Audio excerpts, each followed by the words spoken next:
गुरुर्ब्रह्मा गुरुर्विष्णु गुरुर्देवो महेश्वर गुरु साक्षात् परं ब्रह्म तस्मै श्री गुरुवे नमः। आइए आगे की तरफ कथा बढ़ाते हैं। हम लोग कथा को पढ़ रहे थे। किस प्रकार उस बुढ़िया ने कहा कि तुम्हारी बहन है और उसको मान करके वो आ गए कि माँ सीता हमारी बहन है और वो आती हैं, उन्हें दर्शन देती हैं। महात्मा ने लड़के से कहा, बेटा आकर के भोजन कर ले और यह थाल पकवान तू ले जा, यह तुम्हारे लिए ही आया है। लड़के ने कहा, मेरे यहाँ का धर्म नहीं है, बहन के यहाँ से कुछ लिया नहीं जाता।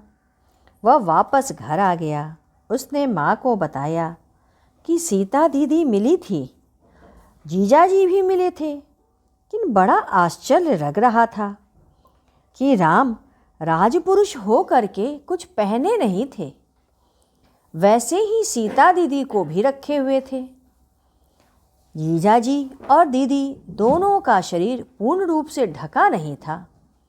माँ ने सोचा, ऐसे ही लगता है कोई बात हो गई है और वही यह बड़बड़ा रहा है। माँ भी बूढ़ी हो चली थी। कुछ दिन और बीत गया और माँ का देहांत हो गया। माँ का जो थोड़ा बहुत पैसा शेष था, उसका उसने बिस्तर बनवाया, 3 जोड़ी जूता बनवाया। बिस्तर ऐसा बनवाया कि एक के नीचे एक आ जाए और सबको ले करके वह चल पड़ा। मालूम हुआ राजा राम इस समय चित्रकूट में रहते हैं। वह चित्रकूट की ओर चल पड़ा। वहाँ पहुंचकर एक पेड़ के नीचे बैठकर सोचने लगा, कैसे भेंट की जाए दीदी और जीजाजी से। 2 रात बीत गए। तीसरी रात जीजाजी, दीदी और छोटी जीजाजी तीनों चले आ रहे थे। उसने कहा, जीजाजी आप कैसे हैं? आप नंगे रहते हैं, दीदी को भी नंगा ही लेकर के चलते हैं। दीदी ने कहा, मैं स्वयं ही इनके साथ ऐसे आई हूँ। अरे कुछ तो पहना देते पाँव में। मैं जूते लाया हूँ, आप सभी इसी जूते को पहन लें। और बिस्तर उसने खोल के कहा, और आप सब इस पर बैठ जाएं। कुछ देर तक तीनों बैठे रहे और जूते भी पहन लिए। पुनः कहा, अच्छा अब तुम अयोध्या चले जाओ, इस बिस्तर को भी तुम लेते जाओ, तुम वहीं रखना। प्रयागदास अयोध्या वापस आ गए। त्रिलोचन महाराज से भेंट हुई। उनसे उन्होंने सारी बात बताई और कहा कि देखो हम यहीं रहेंगे। तब उन्होंने कहा, अब तुम मंत्र ले लो, मैं तुम्हें अब दीक्षा दूंगा। साकार से निराकार की उपासना की तरफ चलो। और वह रास्ता उन्होंने उसे बता दिया। प्रयागदास अब प्रयागदत्त हो गए और मंत्र जपते जपते उन्होंने वहीं पर अपना प्राण त्याग किया। भगवान राम के लोक में चले गए। इन्हें वहाँ मामा प्रयागदत्त भी कहते हैं लोग। वे स्वयं संबंध के कारण भगवत लोक में चले गए। गुरुदेव ने कहा, अध्यात्म में मुख्य चीज़ है ध्यान। जब तक सभी दृश्य वस्तुएं नहीं मिटती, ध्यान नहीं होता। उसके पीछे आपका ध्येय होता है। आप क्या चाहते हैं, क्या होना चाहते हैं। जब इस पर आपका ध्यान टिकेगा, तभी आपका ध्यान लगता और होता है। जीवन में मुख्य धारा क्या है, आपका चरम लक्ष्य क्या है। जिस दिन यह स्पष्ट हो जाता है, उस दिन भगवत प्राप्ति हेतु आप जाना चाहते हैं या चलते हैं। तब उस हेतु ही सेतु बनता है और फिर आप उस पार निकल पड़ते हैं। इसके पश्चात 18 जून सन 1994 प्रातःकाल शनिवार था। गुरु वंदना की, आरती की, चरणामृत ग्रहण के बाद हम लोग ऑफिस की तरफ अपने कार्य पे चले गए। सायंकाल के सत्संग में गुरुदेव ने कहा, आपकी साधना पुष्ट होनी चाहिए, आपका प्रेम व तन्मयता बढ़ना चाहिए। तन्मयता जब आपकी लगने लगेगी तो मन क्रियाशील भी होता है और इसी को निरुपाय करना है। मन के बाद बुद्धि आती है। जो भी ज्ञान अज्ञान है उसे भी समाप्त करना है। यह अनुचित है, यह उचित है, यह आपका नेत्र दोष है। इसे मिटाते रहना चाहिए। यदि आप में पुत्र मोह पैदा कर लिया तो आप पति परायण नहीं रह सकते। वह पति जिसके साथ आपने जीवन दिया, जिसने धन दिया, यश दिया, सब कुछ किया, उसी के शरीर से वह पैदा हुआ, लेकिन आपका प्रेम बदल गया, उसके प्रति प्रेम नहीं रहा। साक्षात भगवान विष्णु भी कहते हैं, जो स्त्री पति को प्रेम नहीं दे पाती वह भगवान के योग्य भी नहीं होती। गुरुदेव ने कहा, इतनी इतनी उम्र हो जाती है किंतु प्रेम नहीं जगता। उन्होंने कहा कि ऐसा ही होता है। जब तक पिता जीवित थे मेरे, माँ कभी भी पैर दबाने नहीं गई। हमेशा अपने पति के पास रहती, उन्हीं के पास बैठती। उनका प्रेम और सेवा तब मुखरित हुआ और उन्हें पति की याद आई जब पति मर गया।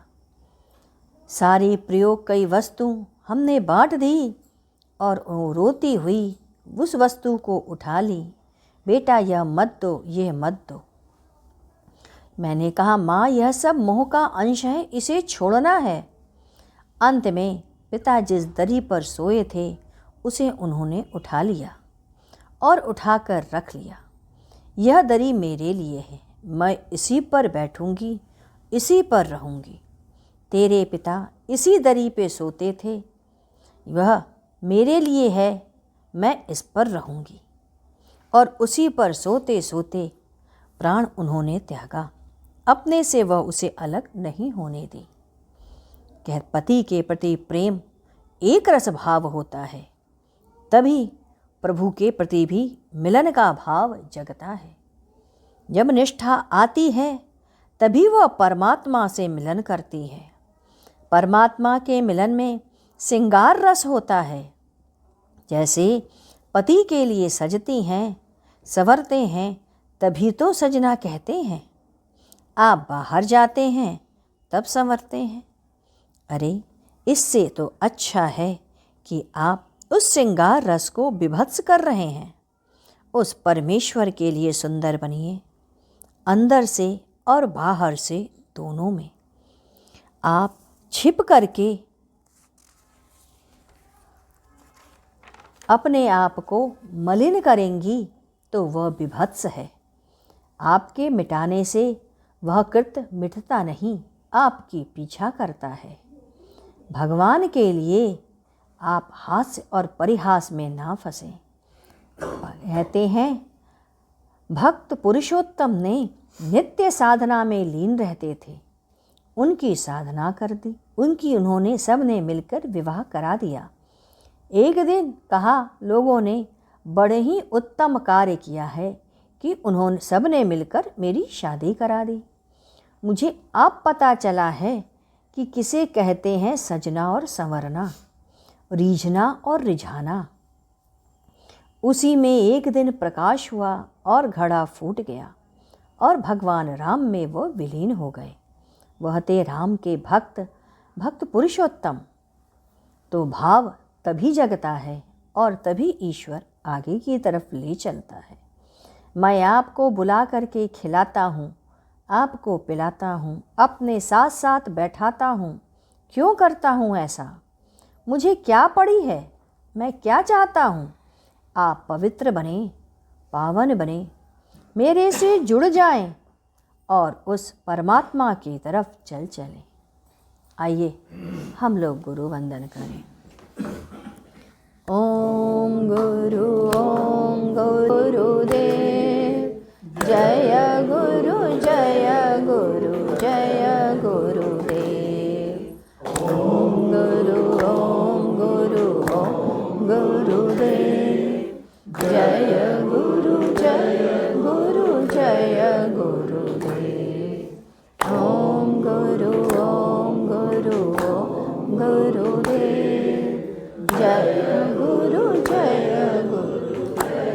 गुरुदेव। ओम गुरुदेव जय गुरु गुरुदेव। ओम गुरुदेव जय गुरु गुरुदेव। ओम गुरुदेव जय गुरु ओम गुरुदेव जय गुरु गुरुदेव। ओम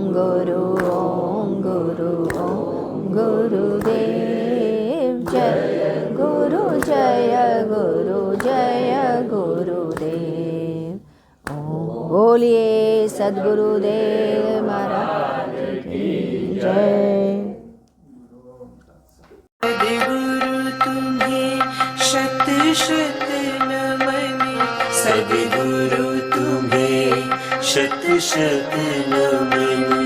सद्गुरु तुम्हें शत शत नमन।